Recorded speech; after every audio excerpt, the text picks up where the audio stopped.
Uncle सारा कूड़ा बाहर फेंकते हुए ट्रैक पे। ऐसे बाहर फेंका तो कौन ये देखो ठीक जाएगा भाई। फिर क्यों ये डिस्टेंस क्यों लगा गए थे? ये है इंडियन रेलवे की हालत। सीनियर कर्मचारी सारा कूड़ा उठा के बाहर फेंकते हुए।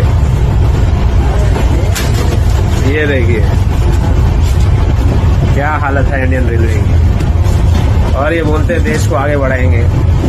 ऐसे बढ़ेगा देश आगे। आप बात से है भाई, ऐसा नहीं करने का। ये क्यों रखा है फिर? ये बताओ। ये देखो पब्लिक